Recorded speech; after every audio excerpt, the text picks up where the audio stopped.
The air was thick with anticipation as I stood in front of my bedroom mirror, clad head to toe in an elaborate dress that was several sizes too small. My heart hammered against my ribcage like a caged bird desperate to break free, and my palms were slick with sweat as I struggled to tie the enormous bow at my waist. This was it, the moment of truth. My mother and sister had dared me to crossdress in public, and now I was about to take that challenge head-on. As I looked into the mirror, I couldn't help but feel a strange sense of empowerment.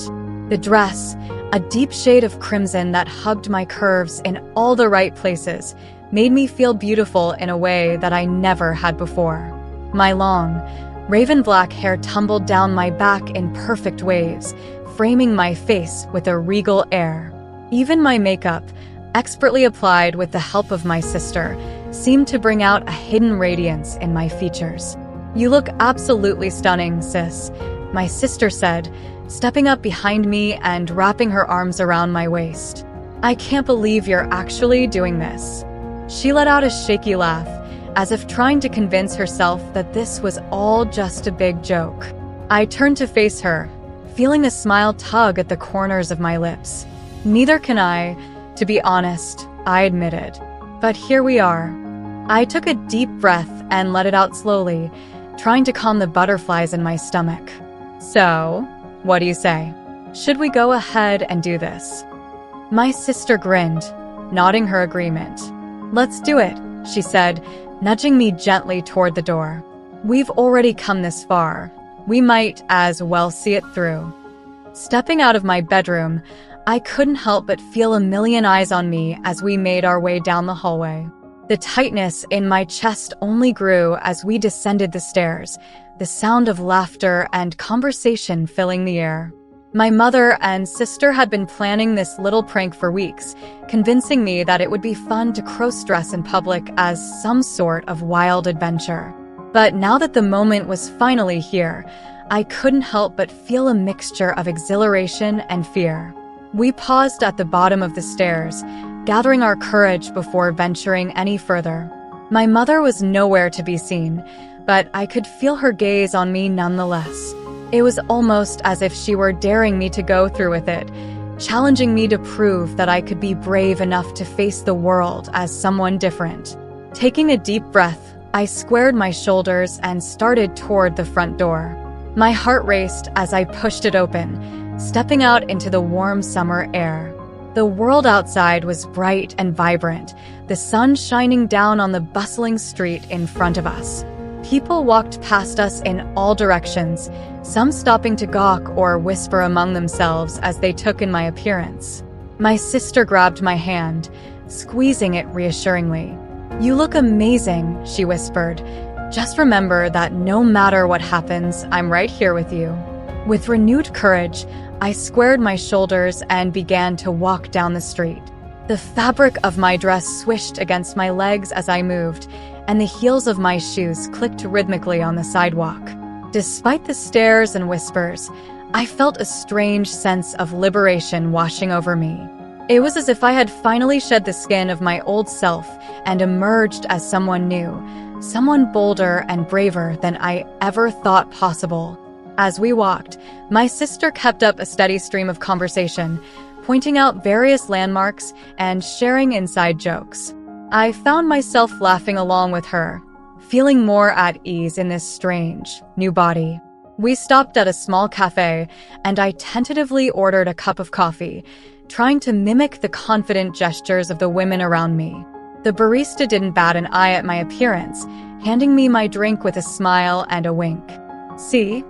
my sister said, squeezing my hand. "You're doing great. Just be yourself, and everything will be fine." Together, we sat at a table outside the cafe, watching the world go by. The sun beat down on us, and the scent of flowers filled the air. People continued to stare at me, but their gazes no longer held the same mixture of shock and disbelief. Instead, I detected a hint of admiration, of curiosity about this woman who dared to walk through their city in a dress. As we sipped our coffees, my sister leaned in close, lowering her voice. "So, she said with a mischievous glint in her eye. "What do you think? Do you like being me?" I laughed, feeling a warmth spread through my chest. "To be honest," I said, "I think I like being myself more." She grinned, taking my hand in hers. "Well, that's good to hear, because I don't think anyone could ever replace you." The afternoon stretched on, and the two of us continued our adventure. We went shopping for clothes, trying on outfits and giggling at our reflections. We stopped for ice cream, people watching from a nearby bench. And as the sun began to dip below the horizon, casting the world in shades of gold and pink, I realized that this was more than just a prank or a wild adventure. It was a bond between me and my sister, a shared experience that would forever link us together. As we made our way home, the weight of my normal life began to settle back onto my shoulders. But I couldn't help but feel a newfound sense of confidence, of strength. I knew that no matter what challenges lay ahead, I could face them head-on, just as I had faced this day. And with my sister by my side, I knew that we could take on anything. "You know," she said, her voice thoughtful, "I think you should keep this dress. It's your turn to wear it sometime, and I bet you'd look just as beautiful in it as I did."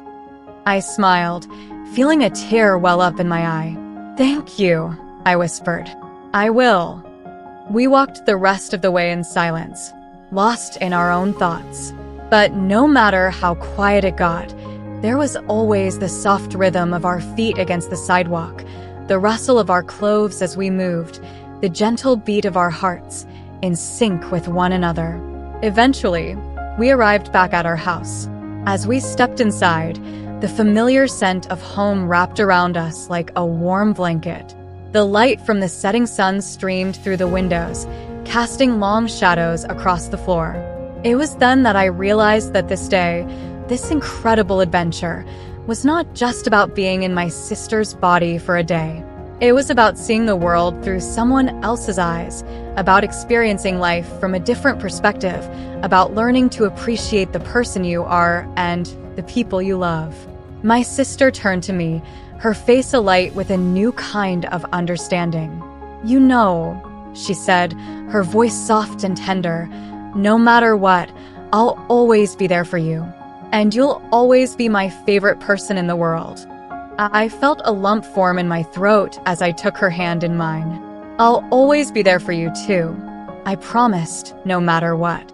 And with that, we stood there in the fading light, our bodies entwined in an embrace, sharing a moment that would last forever, a moment of perfect connection, of perfect understanding, of perfect love. The world around us seemed to fade away, and all that mattered was the warmth of our skin, the rhythm of our breath, the beat of our hearts. We could feel the weight of everything that had come before us, everything that we had been through, everything that we had yet to face. But for this one brief moment, we stood together, united, our past and our future melting away into nothingness, leaving only the present, leaving only us. And as the last rays of sunlight vanished from the sky, we knew that this day, this incredible adventure, had changed us. It had shown us that no matter how different we might seem on the outside, no matter how different our lives might be, there was a connection between us, a bond that could not be broken. We were sisters, and we would always be sisters, through thick and thin, through joy and sorrow, through every moment that life had yet to give us. Eventually, we pulled apart, our hands lingering in the air for a moment longer than necessary, as if reluctant to let go. But we knew that tomorrow, the world would still be there, with all its challenges and its triumphs. And though we would return to our separate lives, our separate realities, this moment, this shared experience, would stay with us forever. "You'll always be my sister," I whispered, searching for the words to express what I felt. "No matter what." She smiled, a sad, wistful expression on her face. "And you'll always be my favorite person in the world," she replied, her voice barely above a whisper. "Now, let's go inside and find something to eat. I'm Stadavan. And so, hand in hand, we walked into the house, our steps slow and thoughtful, our hearts full to bursting. Because even though we had given the world a glimpse into each other's lives for just one day, we knew that the bond between us would last a lifetime. And that, in the end, was all that truly mattered. Thank you so much for watching till now. It means the world to have you here. This community is all about empowering each other and celebrating the incredible journeys of everyone on their path to living authentically. If you're ever feeling lost or alone, remember you have a whole family here for you. Hit that subscribe button, smash that like button, and let's keep inspiring each other, sending you all the love and strength in the world. Until next time, live your life by your rules.